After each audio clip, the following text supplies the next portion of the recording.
नमस्कार. तर आता आपण बघणार आहोत ट्रिग्नोमेट्रीचा next topic sum and difference formula.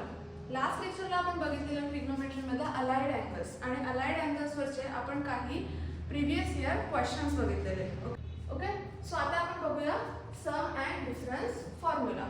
आता सम अँड डिफरन्स फॉर्म्युलामध्ये तुम्हाला माहिती असतील cos a plus b cos a minus b sin a plus b sin a minus b. तर sin a plus b आणि cos a plus b जे फॉर्म्युले आहेत त्याचा sequence लक्षात ठेवायचा तो कसा. तर जेव्हा साइन असेल आणि जेव्हा cos असेल, जेव्हा साइन असणार आहे तेव्हा साइन आणि cosचं कॉम्बिनेशन असणार आहे. sin a cos b cos a sin b दोन्हीकडे सेम राहील. आणि जेव्हा cos असणार आहे सो फर्स्ट पहिले दोन जे आहेत ते cosच येणार, जसं की cos a cos b plus sin a sin b. So जेव्हा साइनच्या वेळेला मध्ये प्लसची साइन असेल किंवा मायनसची साइन असेल तीच साइन इथे फॉर्म्युलामध्ये अपियर होते. पण कॉसच्या वेळेला तसं होत नाही. कॉसच्या वेळेला काय होतं, जेव्हा इथे मायनस साइन असेल तेव्हा इथे प्लस साइन येते आणि जेव्हा इथे प्लस साइन असेल तेव्हा इथे मायनस साइन येते. सो हे फॉर्म्युले पाठ करायची गरज नाही आहे, कारण जेव्हा कॉस असेल तेव्हा तुमचा फॉर्म्युला असणार आहे cos a cos b, इथे मायनस असेल तर plus sin a sin b. जर इथे प्लस असेल तर cos a cos b, इथे मायनस असेल तर plus sin a sin b. Similarly साइनला असेल sin a plus b म्हणजे तुम्ही sin आणि cosचा दोघांचे कॉम्बिनेशन घ्यायचं. sin a cos b he sin as it is cos a sin b. Again sin a plus b असेल तेव्हा sin a cos b मध्ये प्लस आहे म्हणजे इथे पण plus cos a sin b. Okay, similarly आपण आता हे tan चे फॉर्म्युला बघूया. tan a plus b आणि a minus b. सो आता इथे बघा स्ट्रक्चर सेम आहे. tan a plus tan b 1 minus tan a tan b. tan a tan b 1 tan a tan b equal आहे. फक्त जेव्हा वरती प्लस साइन असेल तेव्हा पहिले तुमचे प्लस साइन येणार, नेक्स्ट मायनस साइन आणि जेव्हा मायनस असेल तेव्हा फर्स्ट मायनस येणार मग प्लस येणार.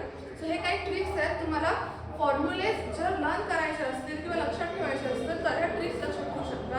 कारण जर तुम्ही हे सगळे पाठांतर करायला गेलात तर नक्कीच कुठेतरी मायनस प्लस साइन चुकू शकते. ओके, सो आता आपण काही प्रॉब्लेम्स बघूया.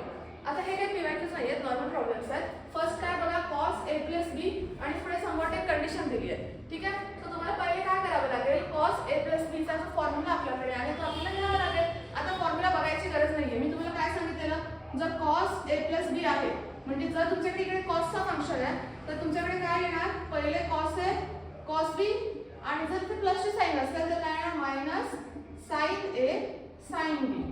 ओके, फॉर्म्युला लर्न झालाय, पाठ करायची गरज आहे. ठीक आहे, आता next cos a plus b ची आपल्याला कंडिशन दिलेली काय होती, is equal to alpha cos a cos b plus b beta sin a sin b. So जर आपण खाली इक्वेट केलं alpha cos a cos b सोबत प्लस b आहे हा beta sin a sin b सोबत, तर जर आपण इक्वेट करायचं माहिती आपल्याला, इथे पण बघा cos a cos b cos a cos b, इथे काय आहे sin a sin b sin a sin b. म्हणजे अल्फा ची व्हॅल्यू काय असेल जर आपण याला इक्वेट केलं तर alpha is nothing but this coefficient आणि इथे कोएफिशिएंट काहीच नाहीये म्हणजे काय आहे 1 आणि बीटा काय होणार याचा कोएफिशिएंट. आता इथे पण काहीच नाहीये म्हणजे 1 येणार, पण इथे साइन काय आहे मायनस ची. सो अल्फा इज 1 आणि बीटा इज -1. सो अल्फा आणि बीटा काय आलं तुमच्याकडे 1 -1. सो 1 -1 म्हणजे option number C. Okay, similarly आपण सेकंड एक्झाम्पल बघूया. आता इथे काय आहे, find the value of cos 105 degree. आता आपल्याकडे ट्रिग्नोमेट्रीचा टेबल आहे 30 45 60 90, पण त्याच्यामध्ये आपल्याकडे 105 आहे का नाही. तर मग आपल्याला काय करावं लागेल, हा जो cos 105 डिग्री आहे त्याला आपण असं लिहू शकतो cos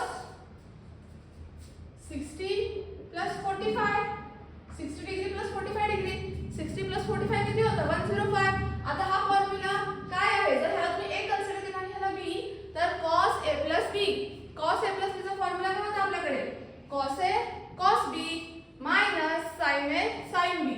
सो cos a म्हणजे cos 60, cos b म्हणजे cos 45 डिग्री मध्ये प्लस साइन आहे तर इथे काय होऊन जाईल minus sin 60 sin 45 degree. Okay, आता आपल्याला ट्रिग्नोमेट्रीचा टेबल तर माहितीच असेल सर्वांना. सो नसेल माहिती तर तुम्ही पटकन टेबल ड्रॉ करायचा 0 30 45 60 आणि 90.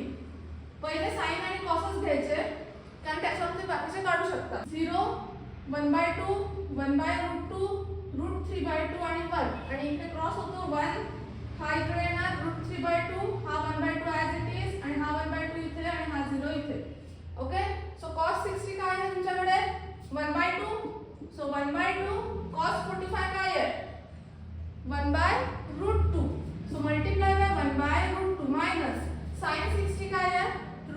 3/2 आणि sin 45 काय आहे 1/√2.